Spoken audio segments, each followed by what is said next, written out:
Bueno, señores, seguimos conversando con el periodista Marino Zapete, que es nuestro invitado en este día, y le agradecemos mucho su presencia aquí. Zapete ha publicado su libro más reciente, Espejo para Corruptos. Esta semana que ha pasado, los días pasados, Participación Ciudadana publicó su balance del año 2024 y una de las preocupaciones que mostró es si los casos de corrupción que cursan en la justicia dominicana podrían llegar a un buen término. Tiene preocupación. Yo quisiera preguntarle a Zapete en este sentido. Tú has estado estudiando, mirando los expedientes, has tenido que dedicar muchas horas de trabajo para sacar los elementos porque este libro resume en buena parte los procesos más relevantes. ¿Tú crees que es posible que esos casos se vuelvan agua y sal?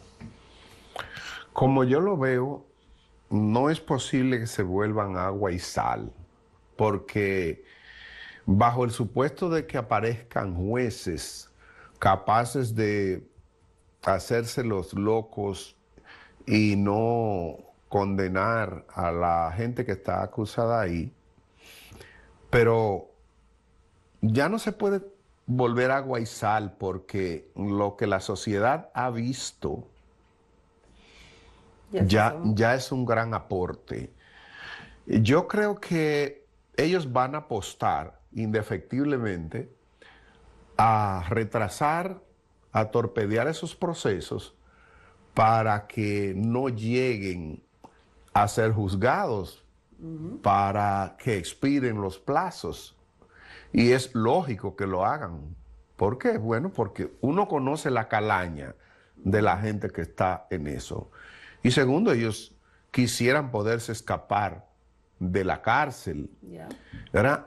Incluso han logrado, tengo entendido que uno de esos procesos, específicamente el de Medusa, ha tenido alrededor de 80 incidentes planteados tratando de evitar que eso llegue a juzgarse. Pero ese señor, por ejemplo, Jean Alain Rodríguez, la cabeza de ese caso, se pasó ya un tiempo en la cárcel. Se ha discutido en toda la sociedad todas las cosas que ellos han hecho. Entonces, esto es tratando de responder a lo que dices de si agua y sal. Es posible que en todos los casos la sociedad no tenga la justa recompensa que espera, en el sentido de que tengan una larga condena, de que esas personas tengan que devolver cada centavo que se robaron. Pero no será agua y sal. Yo creo que realmente algo cambió. Sí, algo cambió en la sociedad. Y cuando tú ves, lees, revisas esos expedientes, te das cuenta de una cosa. ¿Qué tan difícil es en este país probar la corrupción cuando se trata de grandes corruptos? Mucha gente ha criticado al Ministerio Público por los volúmenes de los expedientes. Las 12,000 páginas, por ejemplo. Exacto. Pero es que hay que entender que para tú condenar a un gran corrupto aquí, tú tienes que sobreprobar los delitos. Que no exista sobreprobar. Ninguna duda. Exacto. Hay una serie de redundancias ahí que son obligatorias. ¿Cuántas páginas tú calculas que leíste, Zapete? Alrededor de 20,000. Y de todo eso, si tú dijeras algo que te llamó, algo te asombró. ¿Hay alguna cosa a ti que te causara asombro? Mira, como tú sabes, yo tengo tanto tiempo siguiendo de cerca los hechos de corrupción que en la mayoría de los casos no me asombra, pero sí hay cosas que me chocaron tanto. Por ejemplo, lo que a mí más me chocó de todo esto es que en la Procuraduría existiera un departamento de cirugía de sacos, como una sala de cirugía. Un departamento de cirugía de sacos, explica eso. Sí, que ellos le llaman de operaciones de sacos, pero si no es... ¿Y para qué era eso? Bueno, porque compraban para los alimentos de las personas privadas de libertad sacos de 125 libras de arroz. Entonces lo llevaban a un gran almacén. En la Procuraduría. Según describe el Ministerio Público, no, tenía un almacén, la Procuraduría, sí. Ajá. Entonces, a esos sacos los abrían. Le hacían una cesárea. Y a cada, exacto. Le y a cada, sacaban un poco de la libra de la le sacaban 25 libras a cada saco de 125. Y lo vendían, entonces, se pagaba 125, pero en realidad recibía 100. Sí, y cada 4 sacos tú tenías un saco nuevo. Ay, Dios mío. Entonces, esas cosas sorprenden, o sorprenden, por ejemplo, una cosa que dice Pagán, el que era director de OISOE, que él dice que, por ejemplo, en el caso del hermano de Danilo, Alexis Medina, sí, que cuando una serie de cosas que no habían sido entregadas en los hospitales, equipos de lo que supuestamente él suplía, ellos tenían un departamento donde tenían falsificados sellos, conduces de todos los hospitales, y ahí hacían como que habían entregado los equipos y ahí sellaban como recibidos para mandar eso a OISOE para tramitar el pago. Y Pagán lo sabía. Pero dice Pagán que se les fue la mano, porque entonces ellos incluyeron en esas falsificaciones documentos relativos a entregas que no estaban presupuestadas, sino que estaban previstas para otros años. Entonces, cuando llegó el fin, después que perdieron las elecciones, ellos querían que se adelantara el pago. Sí, entonces lo hicieron pasar como que, como no había presupuesto, como que era deuda vieja que pasaba al Ministerio de Hacienda. Pero cuando se dan cuenta de eso, entonces no coincide con las fechas y se trancaron en un lugar, dice Pagán, a alterar todas esas fechas para cosas que no se habían entregado. Ponerle fecha nueva. Ponerla como que se entregaron hace 2 años, para poder pasar eso como deuda pública. Y ese dinero que estaba guardado. Y entonces después, dice Pagán que él llevó una carta informándole de esa irregularidad al presidente y que se la devolvieron, no recibida. Eso dice él en su interrogatorio. No es que el Ministerio Público dice que Pagán dijo eso. No, él lo dice en su interrogatorio. Él lo dice. Tú sabes que una de las figuras que más me sorprendió a mí, involucrado en este caso, fue precisamente Pagán. Porque Pagán, cuando llegó al cargo, tú recuerdas, la OISOE estaba en crisis. Y él nos dio a nosotros entrevistas y decía que él iba a hacer, que iba a virar. Y después él tuvo que llegar a un acuerdo porque se dejó envolver de todo eso. No. Pagán dice en este libro que a él, el presidente de la República, lo identificó como el tipo que ellos necesitaban para eso y lo puso ahí. Dijo, porque yo había perdido todo lo que tenía en una finca de piña que sembré, o de limones que sembré por ahí. Estaba en crisis, había perdido mi casa y estaba viviendo donde un familiar. Y que por eso lo identifican a él. Lo identifican, lo nombran, pero oye esto, dice él.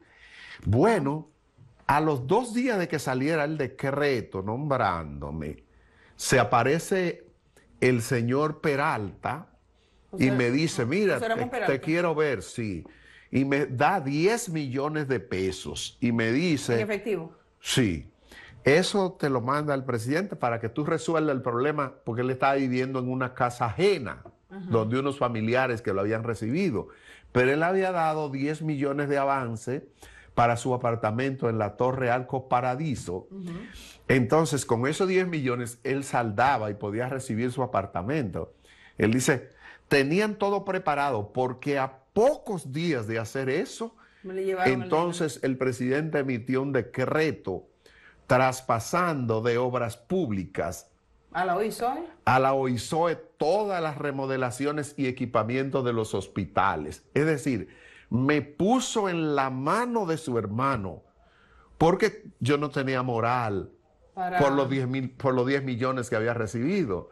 Y dice él que dentro de OISOE, ese señor, Alexis Medina, tenía más fuerza que él, que los procesos se hacían aunque él no quisiera. Después de leer todo esto y tomando en cuenta que Danilo Medina decía antes de llegar a la presidencia que él era como un maestro de música, no el director de una orquesta, que esa orquesta él dirigía, ¿cómo eran los?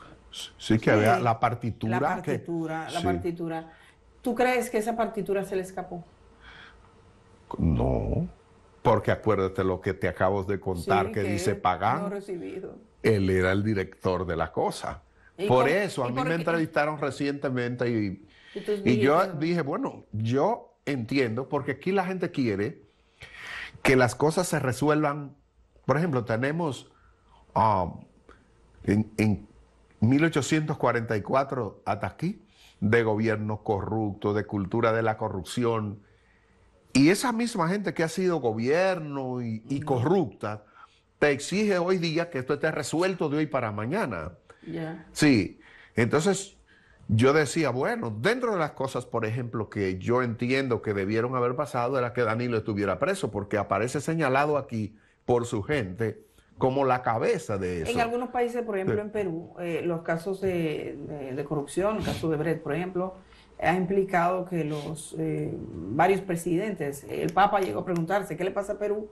Que sus presidentes, si no están presos, están huyendo. Entonces, pero en República Dominicana yo creo que existe una cultura de que la figura presidencial, después de salir del poder, no se toca. O sea, no hemos tenido casos de procesos. Si tú miras bien, la tentativa de interrogar a Balaguer en un momento determinado le costó un puesto a un fiscal.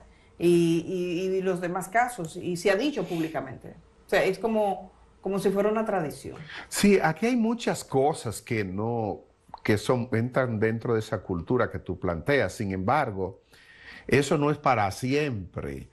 Cuando tú miras lo que ha ocurrido, por ejemplo, con esos mismos expedientes, que hay gente muy poderosa fuera de la política o de los gobiernos, que no está imputada, habiéndose demostrado que sus empresas tuvieron una participación destacada en esos procesos de corrupción, tú dirías, oye, pero nunca vamos a llegar ahí. Sin embargo, cuando tú lees los expedientes y dices, bueno, no fueron imputados, pero están ahí señalados como corruptos. Sí. Nunca antes, aquí hay nombres de empresas y personas que nunca antes habían sido mencionadas formalmente en un expediente penal.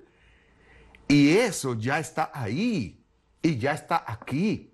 Lo que acaba de hacer, por ejemplo, la Suprema Corte de Justicia con la resolución que emite tratando de proteger los nombres de los grandes corruptos, aún cuando esas personas estén condenados en sentencias firmes, yo creo que tiene algo que ver con lo que hay aquí, porque aquí está, por ejemplo, en los interrogatorios, está el nombre, la dirección, el teléfono, el apartamento donde viven esos, o donde vivían, quizás se han mudado después de eso. Tú sabes, me gustaría hablar un poquito sobre el tema de la memoria y la desmemoria entre nosotros, en nuestro país. Esto, en cierto modo, no es para nadie un secreto que incluso aparecían empresas especializadas en borrar las noticias que son negativas para personajes, para políticos. A República Dominicana la incluían en esto, aunque nunca fue debidamente aclarado. Así que yo te propongo que vamos a ir a una pausa y cuando regresemos vamos a seguir con esta conversación. Evidentemente contigo podemos estar horas hablando y no se nos agotaría el tiempo, pero sabemos que el tiempo se agota. Entonces, hacemos la pausa, señor director, y regresamos de una vez.